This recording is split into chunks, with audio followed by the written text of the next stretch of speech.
కదిలే కాలాన్ని బట్టి మనిషి మారుతాడో లేదో తెలియదు, కానీ తగిలే గాయాన్ని బట్టి మాత్రం మనిషి ఖచ్చితంగా మారుతాడు. అనుభవాన్ని చెప్పడానికి 100 ఏళ్ల వయసు అవసరం లేదు. వయసుకు మించి కన్నీళ్ళు, నిద్ర లేకుండా గడిపిన రాత్రులు, ఒంటరితనంతో సావాసం చేసిన కొన్ని వేల క్షణాలు చాలు.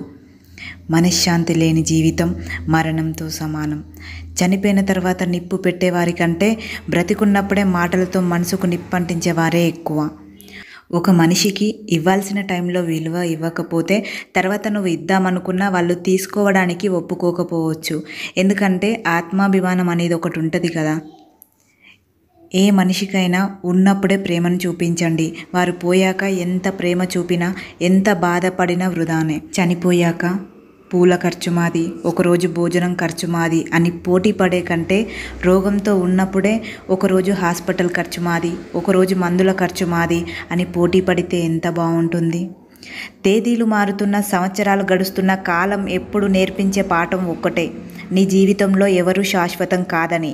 అవసరానికి వాడుకునే బంధాలు తప్ప మన కోసం తల్లడిల్లిపోయే ప్రేమలు లేవు ఇక్కడ. జీవితంలో ఎదురు దెబ్బలు తగలడం మంచిదేనేమో. కాలికి దెబ్బ తగిలితే వెళ్ళే దారిలో ఎలా నడవాలో తెలుస్తుంది. అదే మనసుకు తగిలితే ఎటువంటి వారితో ఎలా ఉండాలో తెలుస్తుంది. కాటు వేసే పామునైనా నమ్మొచ్చు, కానీ ఊసరవెల్లిలా రంగులు మార్చే మనుషులను మాత్రం అస్సలు నమ్మకూడదు. తలదించుకున్న ప్రతి వారు తప్పు చేసినట్టు కాదు, తగ్గిన ప్రతి వారు చేత కాని వారు కాదు. కొన్నిసార్లు నెగ్గడం కంటే తగ్గడం వల్లే మంచి జరుగుతుంది. మంచితనం వినడానికి, చెప్పడానికి తప్ప బ్రతకడానికి పనికి రాదని అర్థమవుతుంది. ఆకలితో ఉన్నప్పుడు దొరకని అన్నం, అలసిపోయినప్పుడు దొరకని నిద్ర, దుఃఖంలో ఉన్నప్పుడు రాని బంధాలు, కష్టంలో తోడుండని బంధాలు, చనిపోయిన తర్వాత చూపే ప్రేమ ఎప్పటికీ వ్యర్థమే.